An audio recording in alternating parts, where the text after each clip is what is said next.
Britaniya hali birlashmagan, sehrli dunyoni boshqargan zamonda odamlar orasida buyuk sehrgarlar, ashtarlar va so'zi bilan tog'larni larzaga solishga qodir druidlar yashar edi. Qirol Artur 22 yildan beri toshdan sug'urib olingan Excaliburga egalik qilib kelayotgan, uning yonida esa sehrgarlarning eng donishmandi Merlin turardi. Ularning taqdiri chambarchas bog'langan edi. Ular sehrgarlik davrini zulmatga aylanishiga yo'l qo'ymaslik uchun sehrni tamoman yakunlashlari zarur edi. Biroq Arturning singlisi Morgana boshqa yo'ldan ketdi.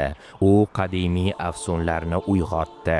Muzlik qa'ridan oq ajdar Ayduzani chaqirdi va zulmat qo'shinini to'pladi. Ayduzaning alangasi yerlarni yutib borar. Morgana esa vahimali sehr bilan Camelotga yaqinlashmoqda edi.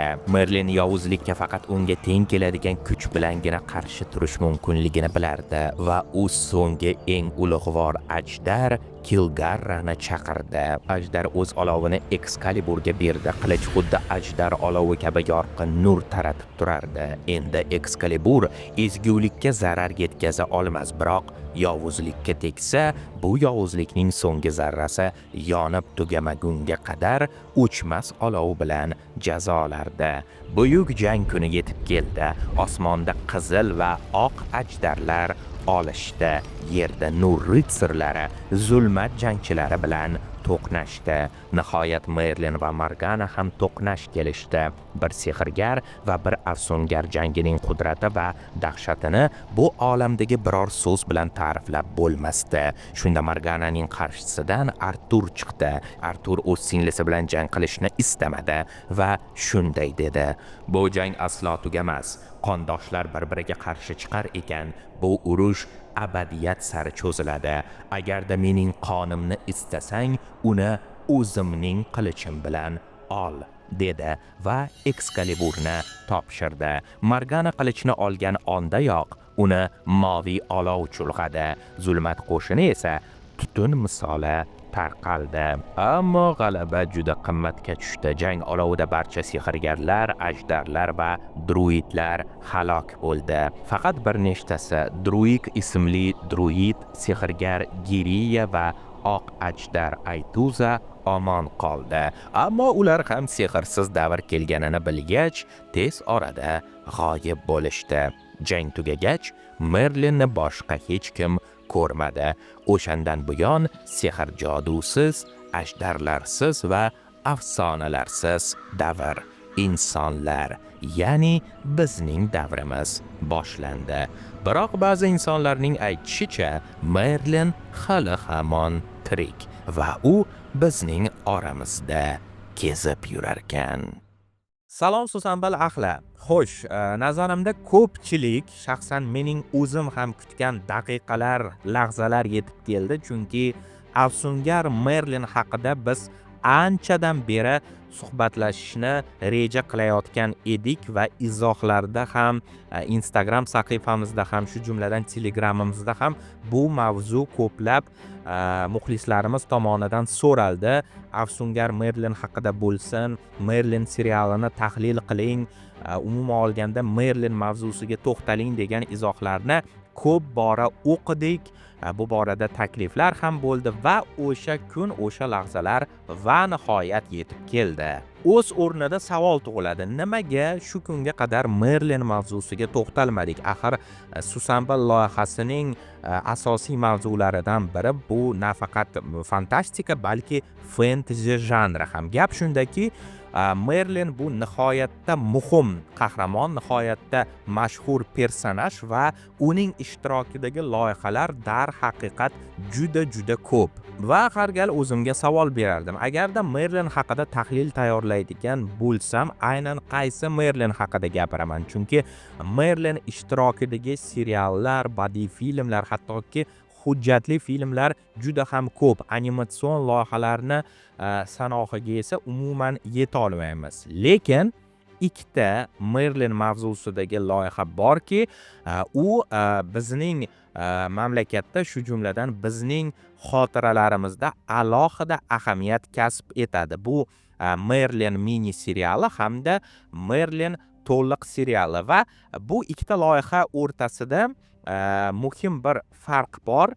Birinchi mini serial, ya'ni Merlin mini seriali, u ko'proq meni avlodimga doir bo'lgan loyiha. Eslatib o'taman, men 1992-yilda dunyoga kelganman va biz bolaligimizda aynan ushbu Merlinni ko'rib voyaga yetganmiz. Lekin undan keyingi avlodni o'zini Merlin seriali bo'lgan. Bu o'sha haligi shampan quloq yoshroq Merlinni nazarda tutyapman. Bu serial ham nihoyatda mashhur va uning ham o'ziga yarasha yirik fanatlar bazasi bor. Aynan shuning uchun bugungi videoda biz mana shu ikkala Merlinni diqqat e'tiborimiz markaziga qo'yishga qaror qildik va meni avlodimga doir bo'lgan Merlinni hamda o'sha yoshroq Merlin haqidagi serialni birgalikda tahlil qilishga qaror qildik. Xullas, ekranlar qarshisiga qulayroq joylashib oling, o'zingizga mazali ichimliklar va mazali snackslarni oling, chunki ayni daqiqalarda biz Merlinning sarguzashtlariga birgalikda guvoh bo'lamiz. Tayyor bo'lsangiz, biz boshladik.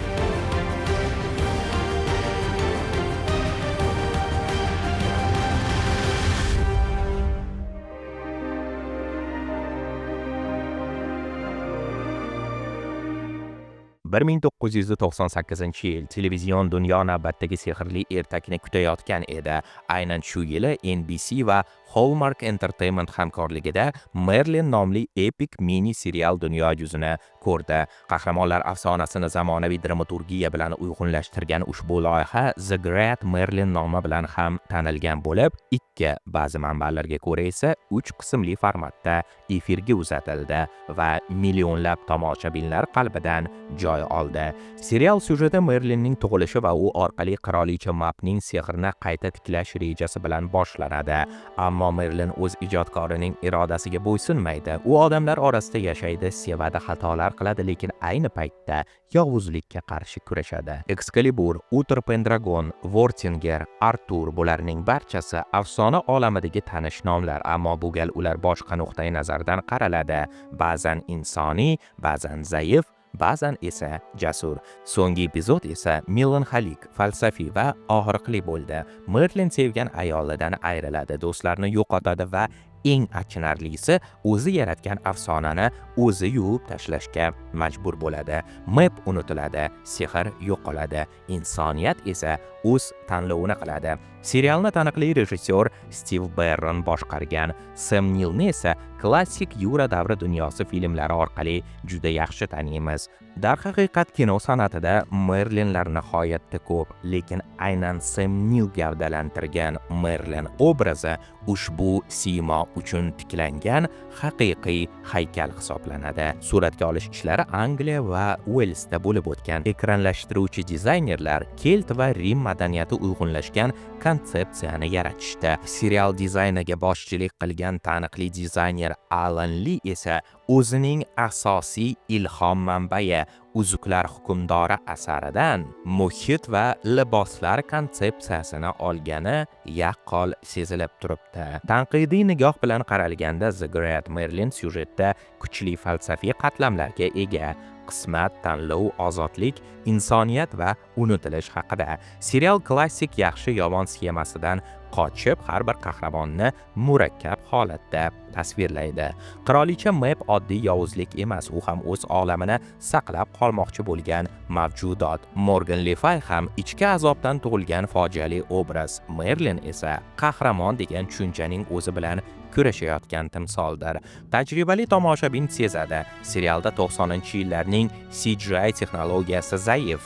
Ba'zi sahnalar bugungi kun o'lchovida sodda ko'rinadi, ammo 1998-yil uchun bu televizion san'atning yuksak namunasi bo'lgan. Serial Oltin Globus mukofotiga nomzod bo'lgan hamda nufuzli IMDb saytida 7,0 ball, Rotten Tomatoes'da 82% ijobiy baholar olgan. Ammo undan-da muhimi uning yodda qolganligi. The Great Merlin biror franshiza emas, ammo u uzilmagan. 2006-yilda Merlinning shogirdi nomli rasmiy sequel suratga olindi. Sam Neill o'z roliga yana qaytdi. Map ham yana takroran sahnada edi. 1998-yilda suratga olingan Buyuk Merlin seriali o'zbek tomoshabinlari tomonidan nihoyatda iliq kutib olindi. Bu mini serial mahalliy telekanallarda bir necha bor mehr bilan namoyish etildi va tezda tomoshabinlarning eng sevimli asarlaridan biriga aylandi. Ko'pchilik uni butun oilasi bilan zavqlanib tomosha qilardi. Hattoki men ham buvim bilan birga aynan shu 1998-yilgi serialning har bir qismini sabrsizlik bilan kutganimni hali hanuz yaxshi eslayman. O'zbek dublyaj aktyorlari tomonidan amalga oshirilgan dublyaj, ya'ni tarjima alohida e'tirofga loyiqdir. U bugungi kunda ham yangiday jaranglaydi. Serialning muhtini ta'sirchan va nozik tarzda yetkazadi. Ko'plab tomoshabinlar uchun Margananing o'zbek tilidagi ovozi haqiqiy bolalik ramziga, iliq xotiralar va sehrli sarguzashtlar olamiga bo'lgan muhabbat manbaiga aylandi. Hozirgi kunda Merlin haqida nihoyatda ko'plab filmlar, jumladan biz hozir keyinroq muhokama qiladigan mashhur zamonaviy talqinlar mavjud. Biroq aynan eski talqin o'ziga xos ruhiyati bilan Merlin dono va ichki kurashga to'la qahramon sifatida, Morgana esa garchi asosiy qahramon bo'lmasa-da, tomoshabinlar xotirasida chuqur iz qoldirgan, qalbimizda abadiy saqlanib qolgan.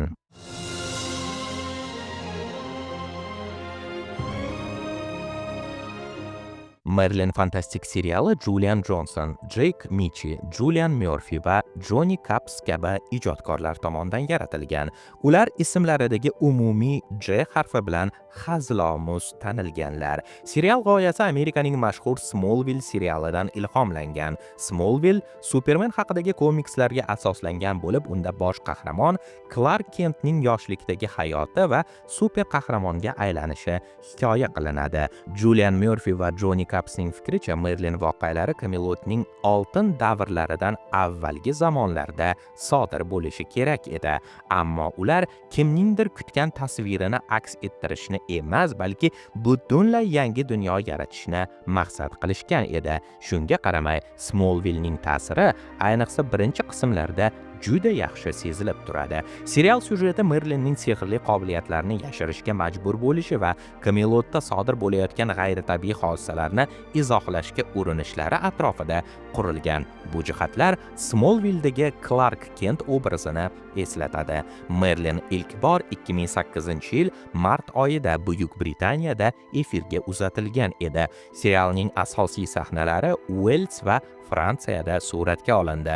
Xususan Chateau de Pierrefonds qal'asi Camelot qal'asi sifatida xizmat qildi. Loyiha BBC Wallace filiali ishtirokida amalga oshirildi. Uning rahbari Julia Gardner ilgari Doctor Who serialining ijrochi prodyuseri sifatida ishlagan va bu tajriba tabiiyki Merlin uslubiga ham nihoyatda katta ta'sir ko'rsatgan edi. Serialda ishlatilgan effektlar ustida Doctor Who serialida faoliyat yuritgan mutaxassislar jamoasi ter to'kkan.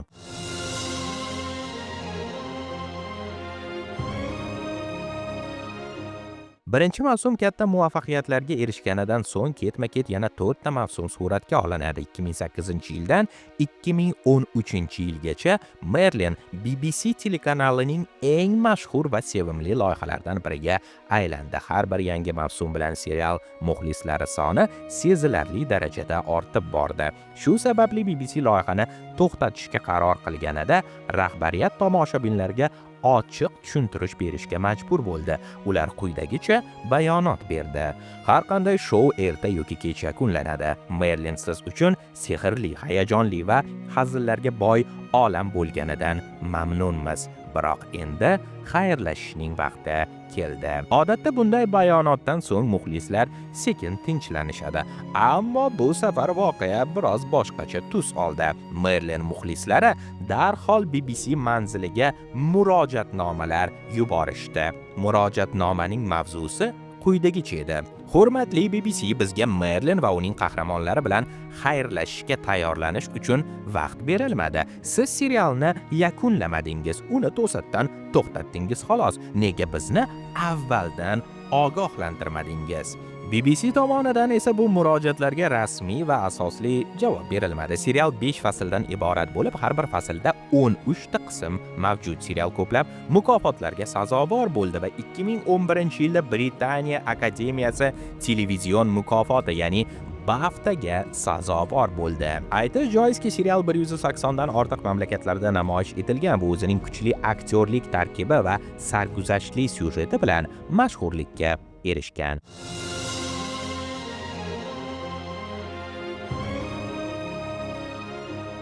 Serial voqealari qadimiy Camelot shahrida kechadi. Sehrgarlik taqiqlangan bu qirollikda yosh sehrgar Merlin yashirincha o'z kuchlarini boshqarishni o'rganadi. U qirol Uther Pendragonning o'g'li, yosh shahzoda Arturning xizmatkori sifatida saroyga keladi. Merlinning taqdiri Arturnikiga chambarchas bog'langan. U yashirincha Arturni har xil tahdidlardan, sehrli mavjudotlar va fitnalardan himoya qiladi. U bu ishlarni hech kimga bildirmay yashirincha bajaradi. Chunki agar sehrgarligi fosh bo'lsa, tabiiyki u jazolanadi. Serial davomida Merlin va Artur o'rtasida chuqur do'stlik va ishonch rivojlanadi. Artur asta-sekin mas'uliyatni his qilayotgan hukmdorga aylanib boradi. Merlin esa uning ortida turgan ko'rinmas qahramonga aylanishda davom etadi. Boshqa tomondan qirollikdagi kuchli ayol obraz Morgana asta-sekin qorong'ulik tomon yo'naladi va Camelotga qarshi chiqadi. U Merlin va Artur uchun asosiy dushmanga aylanadi. Serialda do'stlik, sadoqat, taqdir va kuchni to'g'ri ishlatish kabi mavzular chuqur yoritilgan.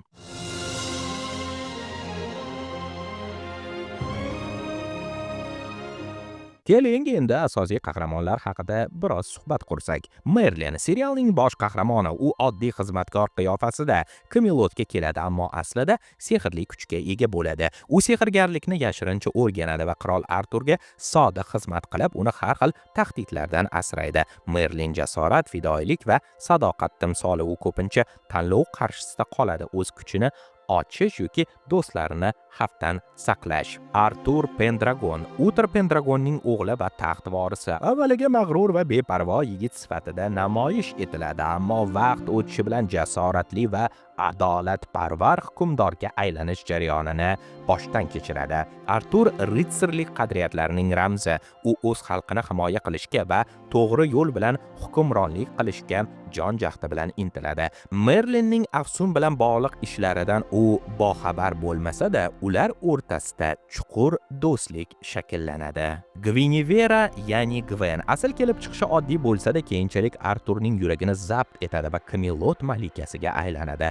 Gwen kuchli, dono va rahmdil ayol obrazi sifatida tasvirlangan. U o'z prinsiplariga sodiq qoladi va saroydagi ko'plab fitnalar ichida ham pokligini saqlay oladi. Morgana serialdagi eng murakkab obrazlardan biridir. Avvaliga mehribon va insofli ayol sifatida ko'rinadi, ammo asta-sekin ichki azoblar va haqiqatlar uni qorong'ulik tomon yo'naltiradi. U Utherning yovuzona siyosati, sehrgarlarni ta'qib qilishi va o'z ildizlari haqida bilganidan so'ng asta-sekin dushmanga aylanadi. Morgana kuch va qasos timsoli, ammo ayni paytda fojiali qahramondir. Gaius saroy shifokori va Merlinning ustozi. U uzoq yillik tajribaga ega va tabiiyki sehrgarlik tarixidan chuqur xabardor. Gaius Merlin uchun murabbiy, ota va sodiq maslahatchi bo'lib xizmat qiladi. U seriyadagi aql va sabrni ifodalaydi. Uther Pendragon, Camelot qiroli, sehrgarlikka qarshi murosasiz siyosat yurituvchi hukmdor. Uning o'tmishi va oilaviy fojialari uni qattiqqo'l va shubhali qilgan. Uther obrazi orqali adolat va zulm o'rtasidagi murakkab chiziqlar ko'rsatiladi.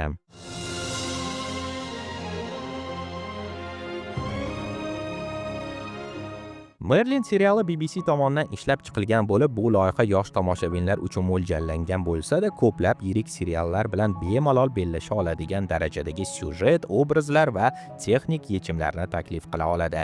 Serial asosiy e'tiborni Merlin obraziga qaratadi, ammo bu gal u donishmand qariya emas, balki o'z kuchlarini endi kashf etayotgan yosh yigit sifatida tasvirlangan. Merlin o'z sehrli kuchlarini yashirish bilan birga Arturni yashirincha himoya qilishga majbur bo'ladi. Ayniqsa Arturning o'zgarishi, beparvo shahzodadan adolatparvar qirolga aylanishi realistik va bosqichma-bosqich tasvirlanadi. Serialda ishlatilgan lokatsiyalar, xususan Chateau de Pierrefonds qal'asi tomoshabinga haqiqiy o'rta asr Camelotini his qilish imkonini beradi.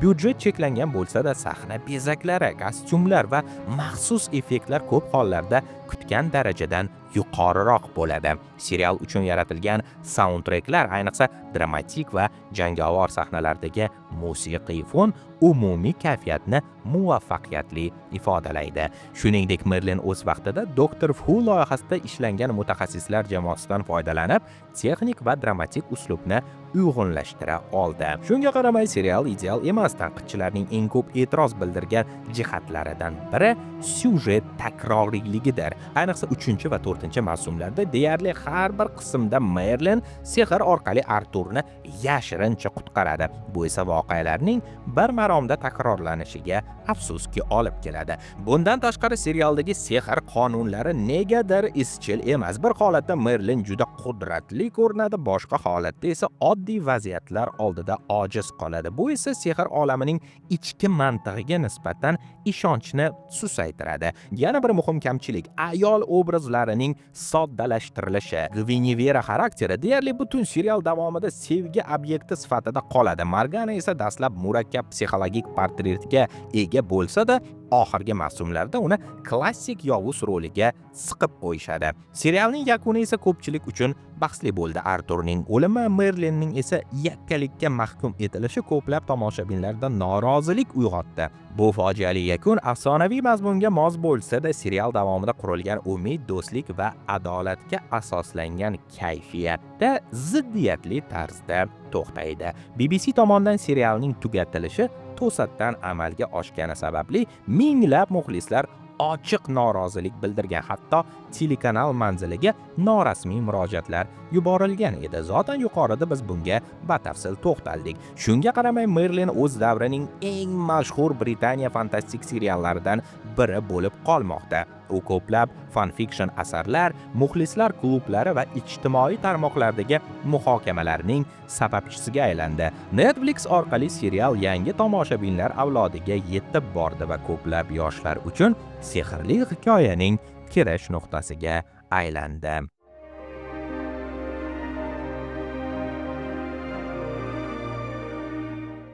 Bu ikki Merlin seriali biz uchun oddiy ko'ngil ochar mahsulot emas. Ular bolaligimizning jonli nostalgiyasiga aylangan. Biz ularni sovuq qish kechalarida yoki yozgi tunlarda chigirtkalar sayrashi ostida ko'rganmiz. To'g'ri, bu seriallar tanqidchilarni hayratga soladigan ulkan kino asarlari emasdir balki, ammo ular ko'plab odamlarning tirik va hisli bolaligiga aylangan. Bugun ham ularni ko'rib yuraklar xapqirib ketadi. Go'yo o'sha unutilmas paytlar yana qaytadigandek. Shunchalik chuqur ongimizga singib ketganki, ularni ko'rgan lahzalar faqat tomosha emas, balki yashalgan xotiraga aylangan. Kim biladi, balki aynan o'sha kechalarda Merlin va Arturning sarguzashtlari bilan xayol surgan paytlarimizda bizning bugungi kinoga bo'lgan mehrimiz tug'ilgandir. Ehtimol agar o'sha seriallar bizni o'z sehriga rom qilmaganida edi, balki bugun kino tahlilchilari sifatida bu sohada biz ham bo'lmas edik va bugun ham bizning ichimizda hanuz Merlin kabi afsungar yashaydi. Albatta, bolaligimiz uchun rahmat aytishimiz kerak bo'lgan loyihalar yetarlicha. Bugun biz ularning ikkitasiga murojaat qildik. Umuman olganda, Susanbilning ushbu soni qaysidir ma'noda foydali bo'lmagan bo'lishi mumkin. Biroq bolalik yillariga qaytish uchun taxminan 20 daqiqa atrofida Kamilotga iliq sayohat qildik. Bizning qilayotgan mehnatimizni qo'llab-quvvatlang, like va obuna tugmasini bosing. Izohlarda video haqidagi fikrlaringizni yozib, yana qaysi olamlarga murojaat qilishimiz haqida takliflaringizni ham berib o'ting. Buguncha esa xayr, yuragingizdagi Merlin bilan bolaligingizdagi orzular bilan doimo salomat bo'ling.